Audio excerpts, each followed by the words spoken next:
Queridas irmãs, queridos irmãos, queridos telespectadores da TV Alvorada Espírita, nesse instante, mais de 1000 pessoas estão conectadas com a transmissão ao vivo. Nós, nas noites de segunda e quinta-feira, temos o Evangelho segundo o Espiritismo como roteiro. É com base no que o Evangelho nos apresenta que nós comentamos os assuntos aqui lançados e que podem ser compartilhados por qualquer pessoa. E explicamos isto para que em casa, quem estiver nos assistindo possa, inclusive, ter o Evangelho consigo, sabendo onde está a fonte, e antes ou depois acompanhar os conceitos que nós estamos tentando desenvolver com o melhor que temos. Estamos tratando do capítulo 22º, que fala sobre a afetividade. Fala sobre a união, que obviamente poderá ser interpretada tão somente pelo aspecto da afinização entre cônjuges, mas que certamente esta é uma visão muito estreita para um conceito tão amplo. A afetividade é esta que está na raiz de todos os problemas. Problemas profissionais, problemas de relacionamento no trabalho, problemas de convivência na escola, problemas nas relações familiares, problemas entre amigos. A maneira de externar ou a possibilidade de externar, que facilita ou que complica. E quando nós desenvolvemos uma maturidade, esta maturidade pode ser profissional e então a pessoa é muito reconhecida na área em que milita. Ou então pode ser uma maturidade artística e é uma pessoa muito destra nas qualidades de construção da arte a que se dedique. Pode ser uma pessoa tecnicamente muito destra e reconhecida como excelente profissional na montagem, na engenharia, na farmácia, no conhecimento de plantas. Mas isso ainda não faz dessa pessoa uma pessoa madura. Ela pode ser competente, mas ela só será madura se ela compreender como reagir diante dos desafios de relacionamento. Na profissão, no esporte, na arte, na família. Como atuar quando isso se transforma para nós em um problema? Então nós vemos autoridades competentíssimas, doutores, mestres, PhDs em legislação, que fazem códigos que falam sobre a conduta, que realçam a importância da família e constroem artigos de leis para organizar o relacionamento e a convivência da família, e que não sabem demonstrar amor. Não conseguem pedir desculpas. Sabem fazer leis. Não sabem enfrentar problemas de desentendimentos de opinião. Não conseguem falar de si a respeito do que está sentindo falta. São muito luminares para organizar códigos que falam como a família deve ser, como as pessoas devem ser tratadas, que conceitos devem estar protegidos pela lei, mas são imaturos quando eles estão, não mais como doutores da lei, estão como vítimas da afetividade mal resolvida. A maturidade, portanto, não se provará pela destreza da técnica, do saber, da profissão, nem pelo respeito dos outros.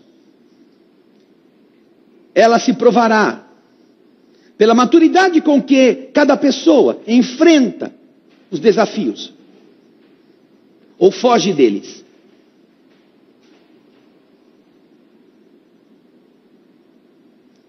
E isso dá a idade espiritual de cada um.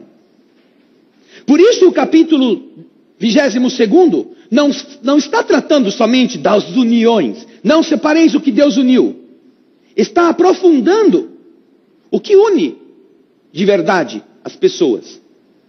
E nós havíamos falado na semana passada sobre 3 níveis. 3. Que constroem o ser. 3 níveis que nós precisamos abastecer. E que nos esquecemos. O primeiro deles nós não esquecemos porque o corpo reclama. É o nível biológico. Temos que comer. Porque se não comermos, o corpo reclama bastante.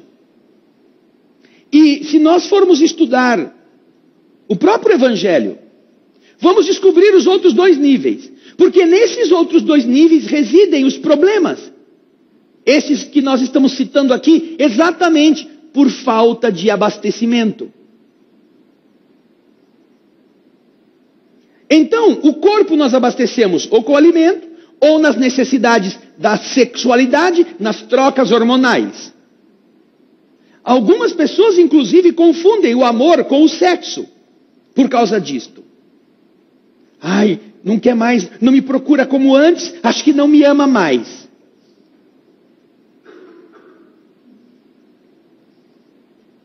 O que é um descompasso? Porque isto não significa aquilo. Nem quando procura muito, significa que ama muito. Ao contrário. Existem pessoas que não suportam mais terem que fazer o papel de boneco ou de boneca para o outro se saciar. Entre aspas, para cumprir o dever marital, o dever conjugal do sexo.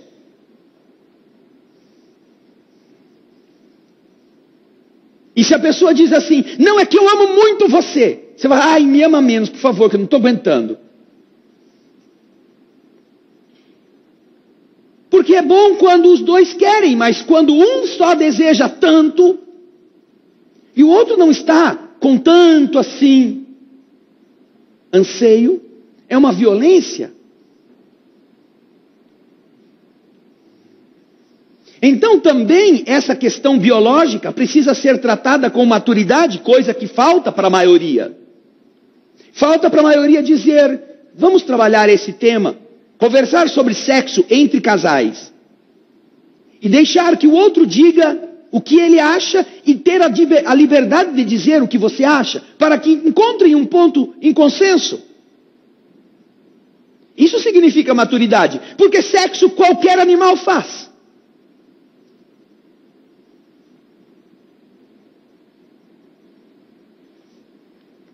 Mas nós somos animais racionais. Pelo menos na definição da lei do universo, que nós interpretamos. Podemos fazer o sexo, é importante, é abastecer-se de vibrações, é drenar energias, mas não como irracionais, não como movidos por feromônios ou por estes sinalizadores que o corpo fornece. E depois, legal, acabou, vamos dormir que amanhã tem mais outra atividade desta. Mas as pessoas, elas conseguem administrar melhor, na maioria das vezes, este terceiro nível, que é o nível biológico, do que os outros 2. Os níveis que vêm depois. E se você entender a respeito de procurar nos outros capítulos do Evangelho, vai encontrar exatamente esta separação a que me refiro. Se você vai lá na questão vinculada ao capítulo 14, este capítulo fala sobre honrai vosso pai e vossa mãe. Honrai que tem um significado muito semelhante à afetividade do capítulo 22. Honrai é diferente de simplesmente respeitai.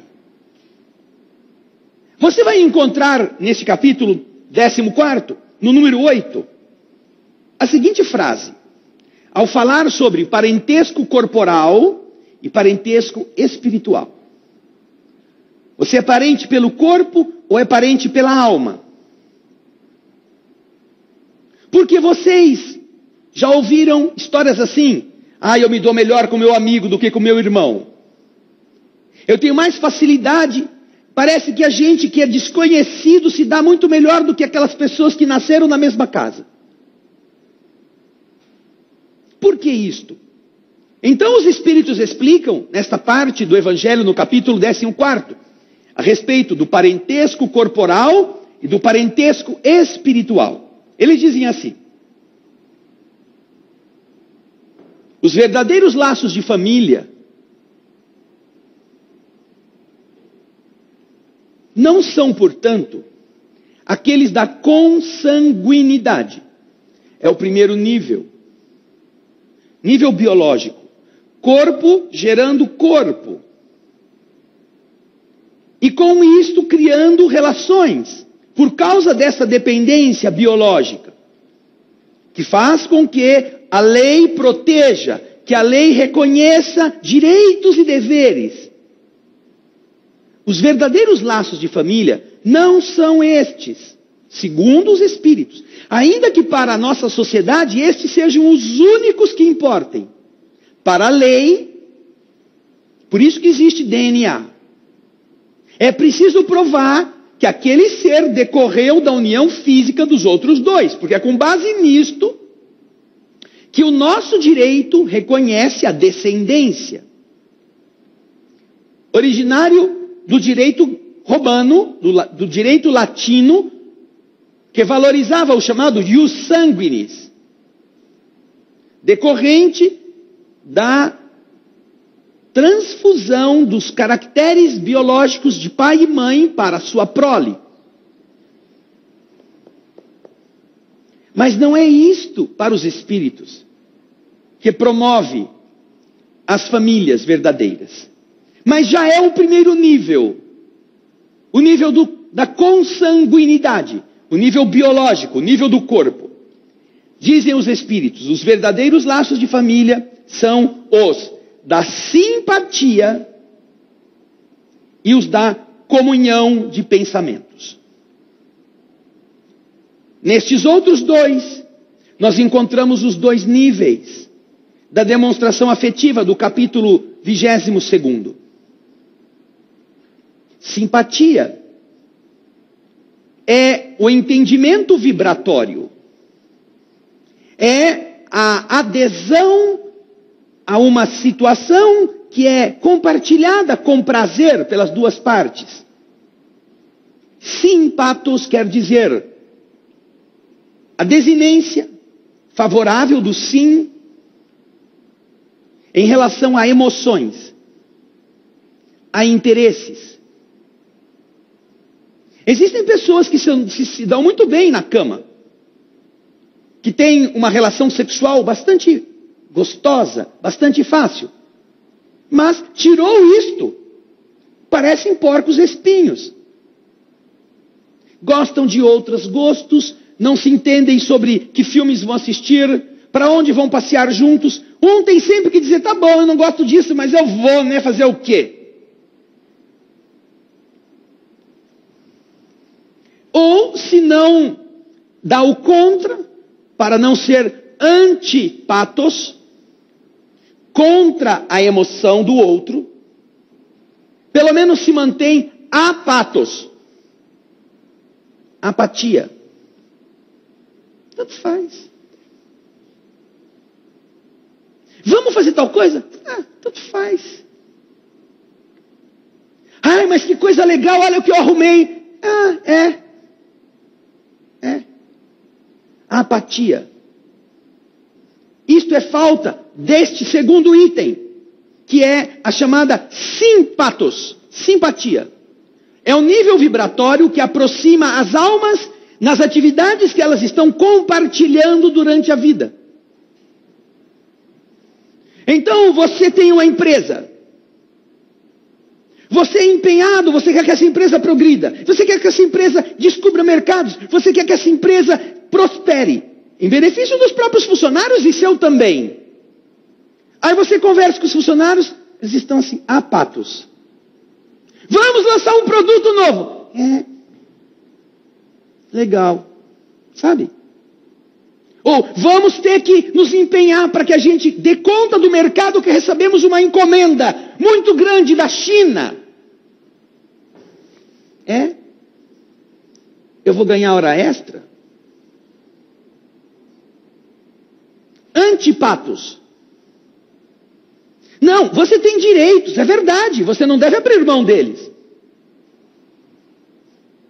Mas o que está sendo comunicado a você é que você está diante de uma perspectiva explosiva, positivamente falando. E então, aqueles que trabalham desta forma, que não compreendem o sistema que estão inseridos nele, são pessoas que não fazem parte destes simpatos.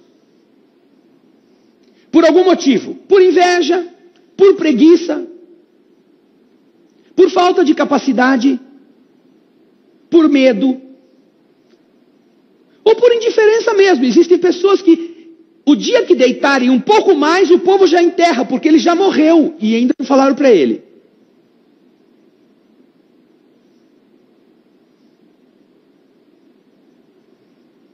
Aqueles que não entendem isto, na verdade são estorvos. Eles não constroem, eles não estimulam, eles não querem cooperar para que alguma coisa na qual eles estão inseridos realmente vá para frente. E podem ver, nisso não tem nenhuma união física. Ninguém está falando de casamento, de família, não. A pessoa não tem nem a noção de que, se realmente conseguirem fazer esse projeto acontecer, nossa, todo mundo vai sair ganhando, inclusive ele, com aumento de trabalho e de valor agregado ao seu trabalho. Mas não é esse o raciocínio. Esta pessoa não consegue enxergar além do próprio nariz. Porque ela não faz parte daquele ideal. Ela é apenas um peão no tabuleiro. Ela não é o cavalo, ela não é a torre, ela não é o bispo, ela não é a rainha. Ela é um peão. Não porque ela seja obrigada a ser isto. É porque ela não quer ser uma torre, ela não quer ser um cavalo, ela não quer ser um bispo. Ela quer ser peão.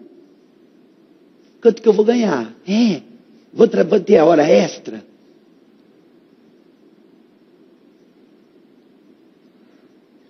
Esta pessoa não defende o seu trabalho. Ela reclama do seu chefe. Ela reclama do seu emprego. Ela reclama das estruturas. Ela não ajuda. Porque ela não está entrosada. Ela não tem simpatia. Ela não está comungando do mesmo objetivo. Ela é uma pessoa fora da estrutura. Só está lá, ocupando um espaço, porque às vezes o seu saber pode ser útil, ou a sua técnica pode ser aproveitada, mas ela mesma não desfruta disto. Ela sofre. É aquele péssimo funcionário, que só cumpre o seu dever. Mas quando você encontra nesse nível, e vamos falar aqui da manifestação afetiva, que não precisa ser de marido, de mulher, pode ser de amigo, de colega, de passeios. Você, olha, quando vocês forem viajar, isso vocês vão perceber. Se vão viajar sozinhos, você fala, é uma chatice. É tão difícil viajar sozinho, você não tem com quem conversar. Mas dependendo de com quem você vai viajar, é melhor viajar sozinho. Porque como você vai viajar com uma pessoa e essa pessoa está com você, e vocês vão ter que ter escolhas comuns, é aí que você vai saber quão mala é aquela pessoa. Quão disposta a participar desses eventos. E então uma pessoa pode tornar uma viagem daqui para, sei lá, Brotas, um negócio sensacional. Ou ela pode tornar uma viagem daqui para Noruega uma tragédia. E você tem vontade de jogar a pessoa do navio naqueles fiordes bem gelado lá. Fica aí. Gastei todo esse dinheiro com a minha passagem, meu tempo, que eu podia estar desfrutando. Se eu estivesse sozinho, eu acho que eu encontrava uma companhia melhor. Por falta de entender desse trocar, que é o que abastece o espírito. Nós somos espíritos que nos abastecemos uns dos outros, no bom sentido, neste segundo nível afetivo. E quando você não se sente abastecido neste segundo nível afetivo, algum problema está acontecendo com as duas partes. Um não está sendo claro e a outra pessoa não está querendo entender. Um está com medo de falar porque não sabe falar e a outra pessoa está querendo adivinhar, mas não consegue. Isso é muito comum no relacionamento caseiro. Você sai de manhã, está tudo bem. Sua mulher está com uma boa cara, seu marido está com uma boa cara. Você chega no fim do dia, está uma azedume só. Aquela tromba, aquela cara fechada, aquela coisa estranha. Você, escuta, o que aconteceu? De manhã até agora nós não nos encontramos. Algum problema? Não tem nada. Não, como não tem nada? Alguma coisa aconteceu. Você sabe. Aí é pior ainda, né? Você sabe. Então tem mesmo. Mas essa pessoa não tem coragem de dizer o que é. Você sabe.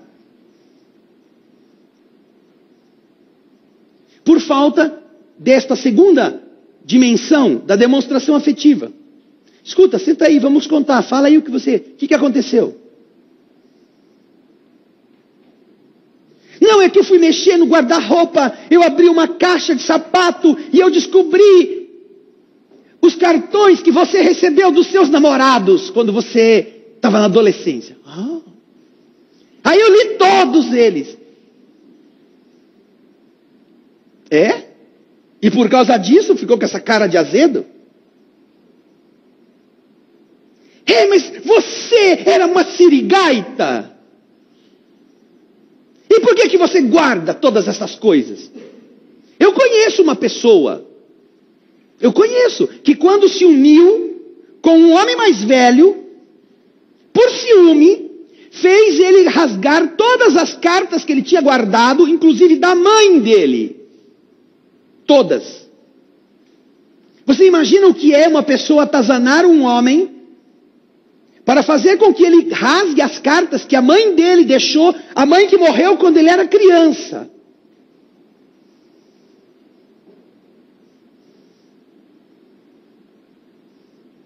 Como é possível haver afinidades com pessoas díspares nestes níveis? Por isso, estas pessoas nunca serão felizes. E quando nós percebermos que a simpatia demonstra uma união espiritual, não é das maiores. Existem outras ainda superiores. Mas são daquelas que pelo menos fazem as partes serem solidárias. Solidárias. Existe um filme maravilhoso que mostra alguma coisa disso. Se chama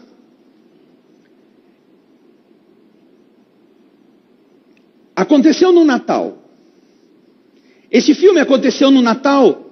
É um remake, é uma refilmagem de um filme antigo da década de 40, da década de muitos de vocês. Que foi muito famoso, se chama A Felicidade Não Se Compra. O Norton sabe, ele assistiu na estreia. Eu sei. neste filme, há uma situação.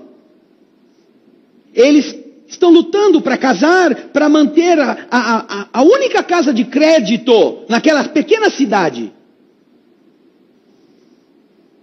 que é dominada por um barão, um tubarão do dinheiro. Tudo ele conseguiu comprar. Todas as casas de crédito, todas as lojas pertencem a ele. A única que ele não conseguiu é aquela lojinha que veio do pai da moça. E que agora ela vai se casar com um rapaz que vai ter que escolher o que ele vai fazer.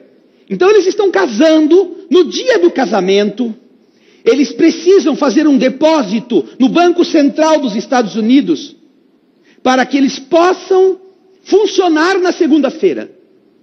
Eles precisam, como os bancos têm até hoje obrigações, têm que depositar uma quantia. E quem governa essas informações é o Sr. Potter, o chefe da cidade, esse ricaço. Só que, como é casamento, a moça está toda lá feliz, está querendo se unir, quer construir o sonho com o seu marido. Ela deu o dinheiro para o tio fazer o depósito. O tio era um desses bonachão, uma pessoa bonzinha, uma pessoa sem maldade. E então, quando ele vai ao banco, ele tem que preencher o depósito, ele coloca o envelope do dinheiro no meio de uma revista.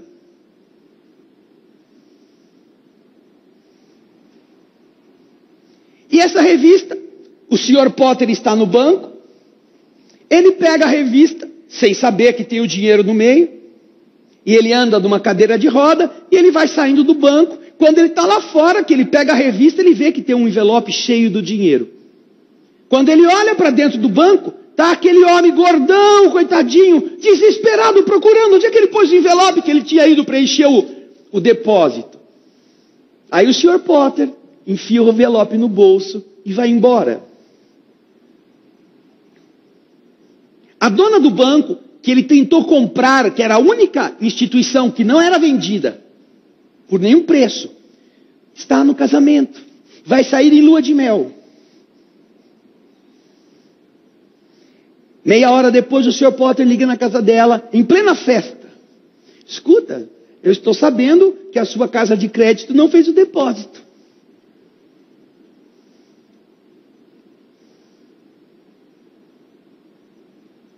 Estão quase para sair.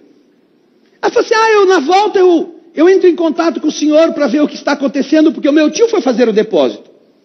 Pegam o carro, entram naquele carro que vai levá-los ao voo para eles, ou para o navio, para eles irem na lua de mel. E quando eles passam na frente da casa de crédito, a casa de crédito que já estava fechada, está com um monte de gente na frente da casa de crédito querendo o seu dinheiro. Que o homem já tinha lançado o boato que aquela casa de crédito ia fechar e não ia ter como devolver os depósitos dos que confiaram nela.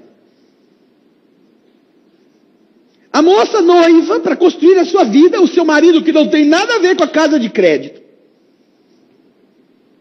Quando ela chega lá, não, eu fiquei sabendo que vocês vão fechar, eu quero meu dinheiro, quero meu dinheiro. Calma, eu vou abrir aqui, o que está acontecendo? Ela não sabia que o tio tinha perdido dinheiro ainda. Então aquela fila, pessoas que sempre tinham sido tratadas com todo respeito por aquela loja, que era a única que dava crédito e aceitava que as pessoas pagassem aos pouquinhos, agora está assaltada por gente que quer todo o dinheiro que tinham depositado lá. Nós ouvimos que vocês vão falir, que vocês estão quebrando, que o Banco Central vai vir aqui e vai fechar vocês. E nisso a moça está do outro lado do balcão vestida de noiva, falando com as pessoas, não, o senhor está errado, não é assim, nós sempre ajudamos vocês. E ela não sabia o que fazer. O marido tinha ficado no carro. Quando ele vê aquele tumulto e a esposa que não vinha, ele desce para ver o que está acontecendo e está vendo agora que todo mundo quer dinheiro. Parece que a vida se resume nisso, não é? Todo mundo quer dinheiro. E quando ele vê a sua companheira naquela situação, ele que não tinha nada a ver com isso. poderia dizer assim: benzinho, vamos embora, nós temos que pegar o trem, senão a gente vai perder a viagem. Mas ele vê a situação da sua esposa. E ele tem com ela uma união de simpatia. Então ele tira do bolso um calhamaço de dinheiro que ele tinha guardado para que eles pudessem ter uma lua de mel folgada. Naquela época, mais de $2.000 em notas. E diz para todo mundo: calma, minha gente, calma, aqui está o dinheiro. Todos vocês vão receber. Então ela olha para ele, sem precisar dizer nada. Para ela, aquela casa de crédito que ela herdou do seu pai, o único homem honrado que ela conheceu, e depois o marido, era o motivo da sua vida. E então o marido lhe passa todo o dinheiro, que era uma fortuna para a época. Então ela começa a convencer as pessoas: escuta, quanto que a senhora precisa? Eu preciso de $50. Não, quanto que a senhora precisa para hoje? A senhora não está sabendo, nós não vamos fechar, mas nós só temos esse dinheiro. Quanto que a senhora precisa hoje, só hoje? Ah, eu preciso de $2,30. Então a moça pega $2,30, põe na mão daquela senhora que ela conhece há muitas décadas. E agradece. Muito obrigado, minha senhora. Porque este foi o primeiro gesto de todos os que queriam todo o dinheiro, que estavam se contendo também para não quebrar aquela loja. Simpatos, eu compreendo a sua dificuldade, eu vou te ajudar no que eu posso. Não, eu quero todo o dinheiro, eu não vou deixar aqui dentro não. Antipatos, apatos, eu não quero saber, o problema é seu. Resolva-se depois com quem você tiver que resolver, eu quero o que é meu. Mas a afinidade faz com que eles terminem depois a noite de núpcias numa casa mal assombrada, que eles, quando eram namorados, eles fizeram um pacto de que se jogassem uma pedra e quebrasse a janela, aquele sonho que eles haviam pedido se realizaria. E então eles estão agora nesta casa mal assombrada que por fim eles conseguiram comprar, onde eles querem construir a casa deles, a família deles. E então o tio, os amigos, vendo que eles não foram viajar, tampam os buracos, preparam alguma coisa, fazem uma fogueira lá, porque as goteiras estão caindo, está chovendo, está frio. E eles passam a lua de mel ali dentro, na mesma cidade. Mas conseguiram pagar todas as pessoas, sem dever nada. Isto é simpatia. Isto é cooperar. Isto é fazer parte, sem que ninguém peça. Você vê a dificuldade do outro, eu vou dar esse dinheiro vai ficar aqui. Nós não vamos viajar, vai ficar aqui. Vai ser útil para aquilo que você está sonhando.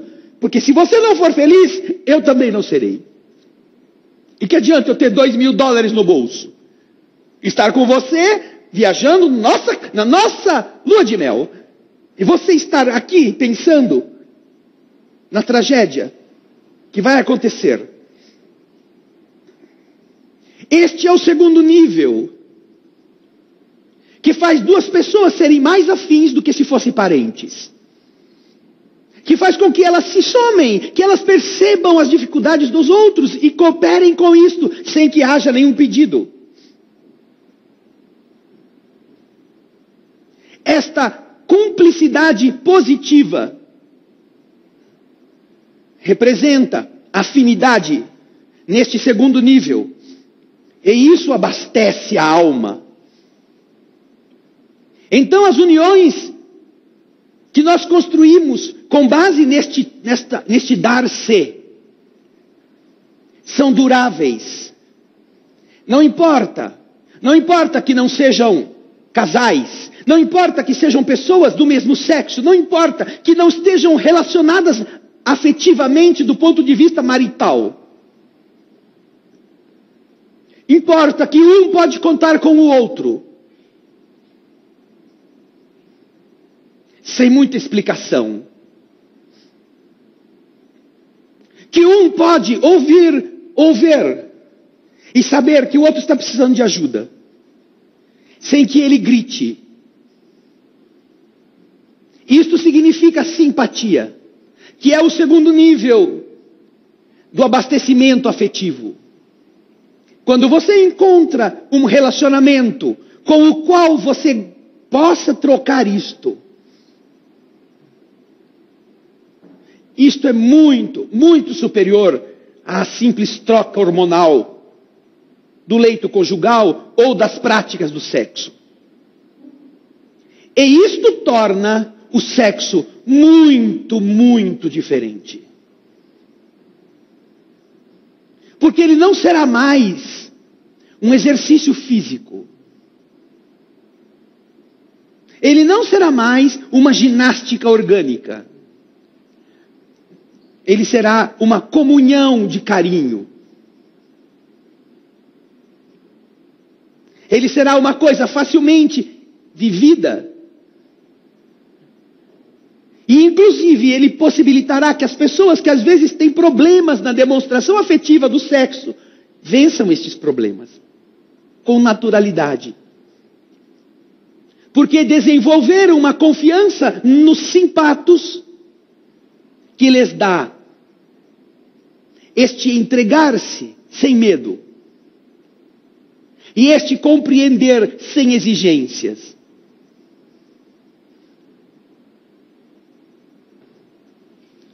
É muito difícil encontrar relações que sejam assim. Por imaturidade da maior parte das pessoas. Que não entende que o espírito precisa de alimento. Neste nível. É o nível vibratório. É o nível da nossa inteireza perispiritual. As vibrações vitalizantes da outra parte, elas abastecem aquele que está com ela. E as vibrações satisfeitas e felizes de alguém que se dedica ao outro também são levadas a essa outra pessoa. Sem que ninguém precise falar nada. E isto não tem nada a ver com casamento. Não tem nada a ver com união física. Mesmo que venha a ter. Mesmo que possa ocorrer. Isto está vinculando pessoas pelo espírito. Não pelo salário. Não pela hora extra. Não por quanto vai ganhar. Não pela esbelteza das curvas.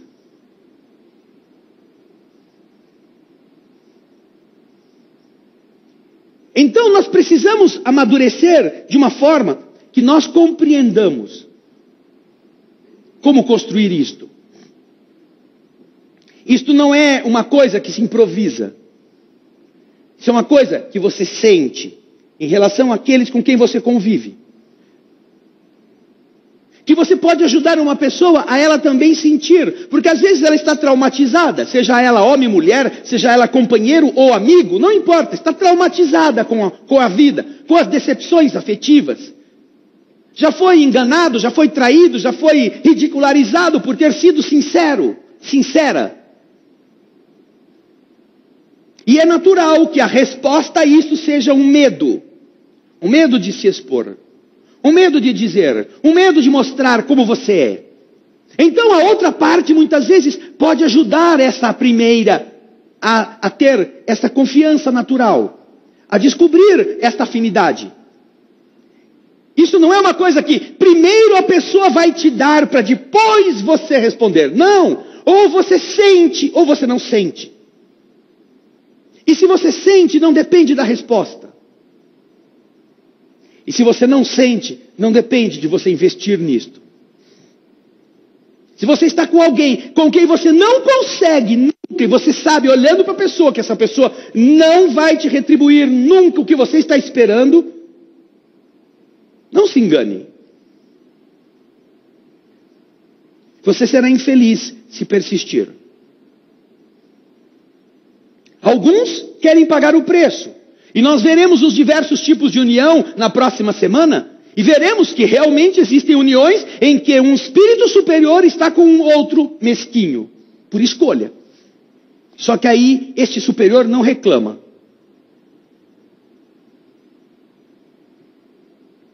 Porque ele quer ajudar a outra parte. Mas isso é para a próxima semana. Mas quando a pessoa não está em harmonia, seja um bom conhecido, uma boa conhecida, e só.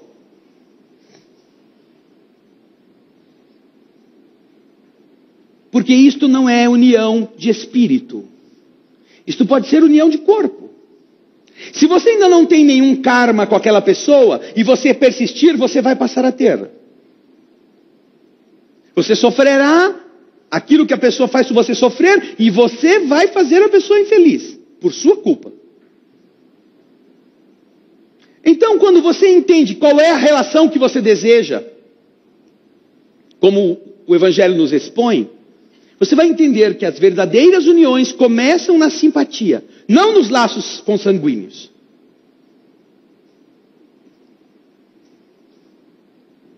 E que nós precisamos aprender a ter maturidade para discernir em nós o que nós queremos.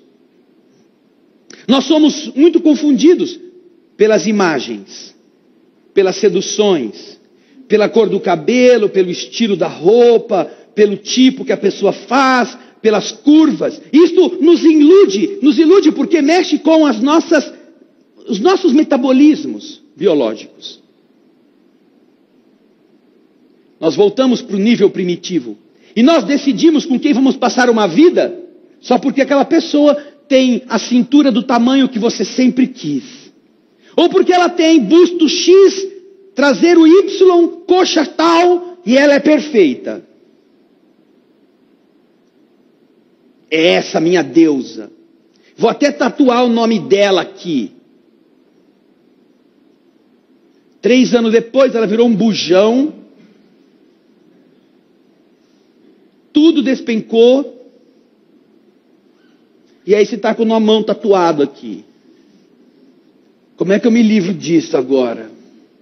Eu encontrei uma outra deusa, que agora tem as medidas mais perfeitas do que aquela que eu achava que era a primeira deusa. E isto faz as pessoas criarem armadilhas para elas mesmas.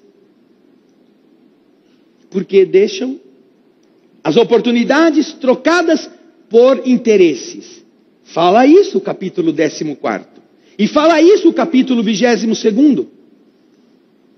Mas, além da simpatia, que é o alimento de espíritos para espíritos encarnados, na troca, não é na cumplicidade com o crime, com o vício, mas é com o valor que as pessoas defendem e que se sentem abastecidas. Além desse, existe um outro nível, que é superior ainda a este, que os espíritos no capítulo 14 chamam de comunhão de pensamentos. Aí já é uma outra coisa.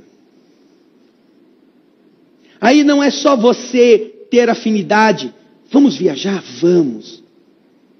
Vamos para tal lugar? Legal, era isso mesmo. Estou a fim de ir para lá.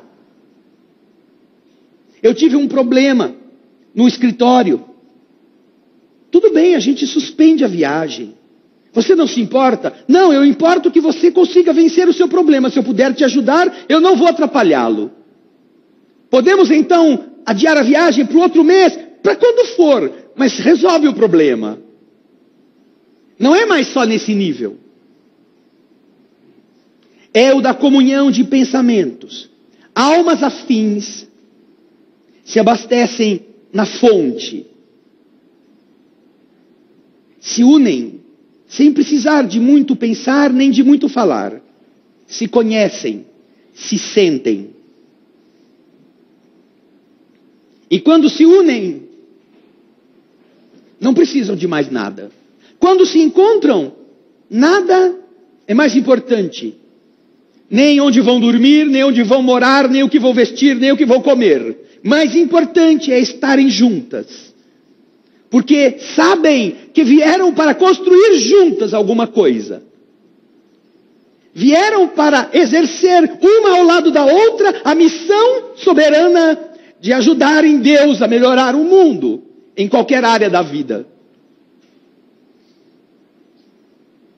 É a comunhão de pensamentos. Não é, vejam bem, não é ter pensamentos iguais. É comungar, é comer a mesma comida. É estarem juntos no pensamento celeste. Não é, eu quero fazer isso, você me apoia. Não, nós viemos para fazer algo juntos. E nós estaremos com mais força do que se viéssemos sozinhos. Há uma passagem muito bonita no livro que nós estaremos começando a gravar agora, dentro de alguns dias, na obra de André Luiz, Obreiros da Vida Eterna. Neste livro, que conta 5 casos de desencarnação, 5. Um deles é de uma mulher, uma velhinha protestante, que está sendo amparada pelos espíritos, que querem ajudá-la a passar por esse trauma da desencarnação. Mas quando eles vão chegando ao quarto onde está aquela senhora, já existe uma enfermeira espiritual que diz aos visitantes: este caso aqui sofreu uma modificação. Como? Nos enviaram aqui porque nos haviam dito que ela vai precisar ser preparada para a desencarnação. Sim, é verdade, mas isto foi adiado. Como? Adiado? Sim, foi adiado. E então André Luiz, que estava começando a compreender as questões reencarnatórias, desencarnatórias, quer saber como que isso foi possível. É possível alguém que já está com tudo marcado lá, chegar na hora de raspar a pessoa, tem alguém dizer, não pode agora, tem que esperar. É possível isto? É possível. E então explicam para André Luiz que havia um interesse superior ao da desencarnação daquela senhora. E que ao invés de diminuírem o tônus vital dos seus órgãos, para que eles pudessem ir já sendo preparados para parar, eles ao contrário iriam infundir energia para mantê-la no corpo por mais tempo. Mas como é que isso foi possível? Pergunta André Luiz. Você vai saber daqui a pouquinho, porque daqui a pouco a pessoa que fez a prece para que essa mulher não morresse vai chegar. A mulher ia morrer. Alguém rezou pedindo a Deus que ela não morresse. E essa prece mudou o destino. André Luiz deve ter pensado, deve ter sido Chico Xavier que vai vir então, porque para ter um poder desse, uma oração poderosa, uma oração tão profunda, que Deus ou os espíritos superiores mudem o destino dessa mulher, tem que ser um espírito assim. Daqui a pouco chega um espírito no quarto. É um menininho de 5 anos. O netinho daquela mulher. 5 anos. E o espírito dá risada e mostra, esse aí é o autor da prece. André Luiz olha, mas esse menininho, esse menininho de 5 anos. Como é possível que esse menininho de 5 anos tenha rezado e a sua avó que ia morrer por causa disso não morra? Tem um motivo. E então o espírito conta para André que esse garotinho, filho adotivo de uma das filhas da senhora, ele estava compromissado numa tarefa espiritual que veio do lado de lá para o lado de cá. A filha desta senhora, a outra filha, está grávida.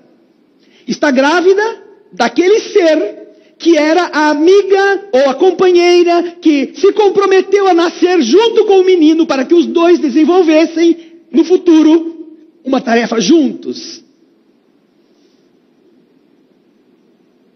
A moça está grávida. A mãe está à porta da morte. O menininho não sente, não sabe disso, porque está encarnado. Mas ele sente que se alguma coisa acontecer com a gravidez da sua amiga, da sua futura companheira, isso pode prejudicar o trabalho que eles combinaram de fazer. Então o menininho pede a Jesus, pede a Deus, que não deixe a vozinha morrer. E os espíritos que administram os destinos daqueles que estamos na terra reconhecem que o impacto daquela mulher na gravidez da sua filha poderia prejudicar o nascimento daquela menina que veio para unir-se com ele numa tarefa. Comunhão de pensamentos. Uma tarefa que desde a infância é capaz de mudar os destinos para preservar os projetos. E então, quando você entende que isto é possível, você descobre quão rica é a aproximação de dois seres por comungarem de pensamentos, por terem vontades comuns, por estarem juntos para fazer a vontade do Senhor em todas as áreas da vida, na arte, na construção pedagógica, no ensinar as pessoas, no devotar-se por amor aos miseráveis. Não existe nada pior do que uma mulher generosa com um homem mesquinho. Ou de um homem generoso com uma mulher horrorosa, que só pensa nela. São trágicas as uniões em que um é obstáculo para a generosidade do outro. Mas como são lindas as construções que duas almas que estão unidas por uma vontade sublime constroem sem serem obstáculos, serem apoios um para o outro. Esta é uma energia que se consolida, que fortalece o ser, que nada destrói, que nenhum teme a morte, porque sabem que estão juntos, no corpo ou fora dele. E que quando sentem isto, ninguém pensa em trocar de companhia, mesmo quando esteja sozinho, por força do destino. Porque nada, nem um excelente sexo, nem torcer para o mesmo time, nem gostar de dançar na mesma música, se compara ao que você tinha com aquela pessoa.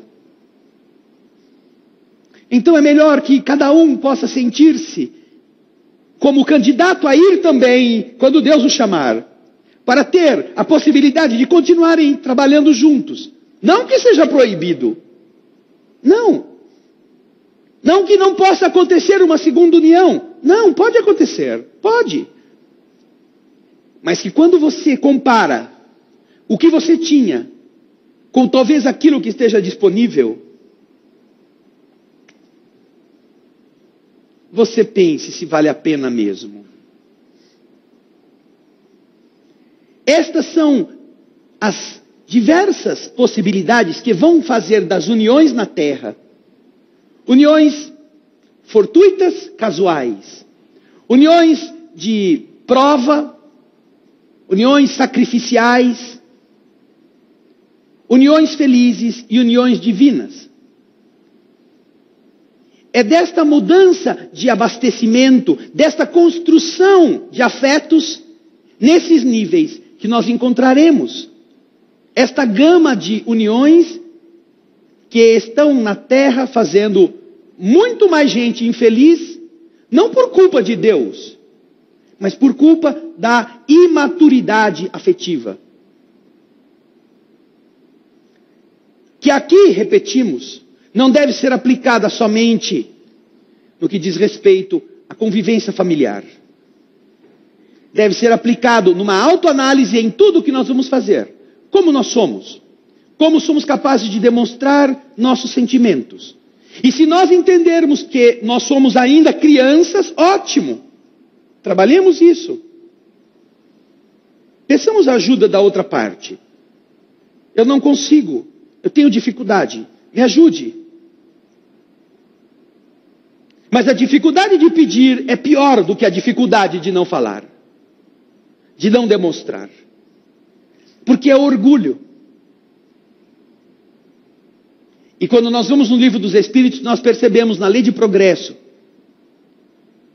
que a única coisa que pode entravar o nosso progresso, ou as únicas coisas que podem fazer isso, são o egoísmo e o orgulho. Nem doença, nem miséria, nem ignorância, nem falta de escola, nem falta de comida entravam no progresso. Mas o egoísmo e o orgulho entravam. Na semana que vem nós estaremos falando sobre os diversos tipos de união para aqueles que quiserem vir. Mas até lá pensem, como estamos construindo? Em que nível estamos pensando nossas relações afetivas? Porque isso poderá nos ajudar a entender para onde nós vamos. Pensem nisso. Vamos orar. Obrigado, Jesus, pelas possibilidades que a vida oferece na reforma do que nós somos, no entendimento do que é preciso ser mudado, na compreensão dos valores espirituais que estão nos convidando a cooperar com a divindade na transformação da terra. Esta, certamente, é a reencarnação mais importante de todas aquelas que nós já tivemos.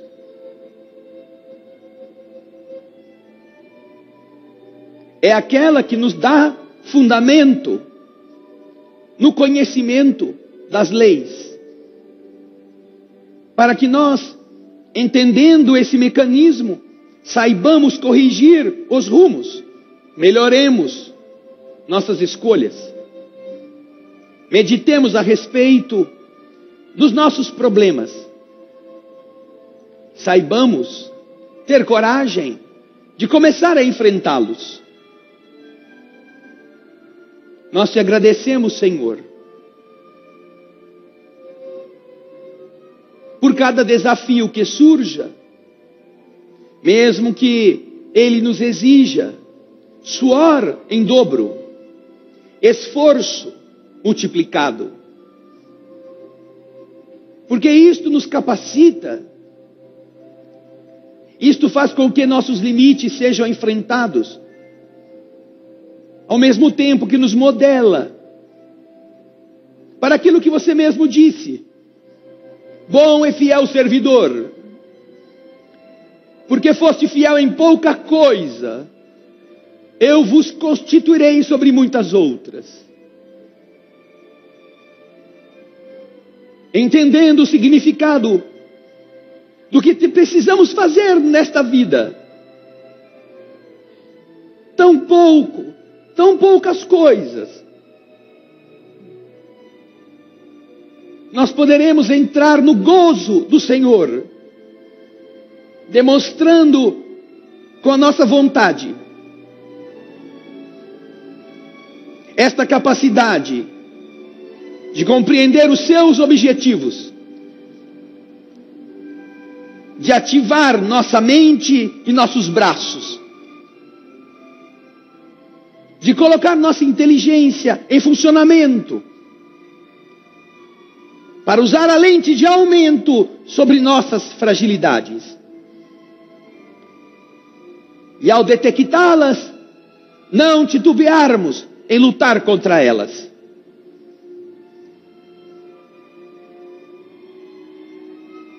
Permita, Senhor, que este período em que estamos vivos na carne seja para nós cântico de libertação, ao invés de ser, como infelizmente em muitos casos, é um hino de vergonha por aquilo que ficou por se fazer. Que nós não nos arrependamos do que não fizemos, que nós enfrentemos todas as lutas morais, emocionais, para aprender a servir, que é o que mais uma vez nós vamos te pedir.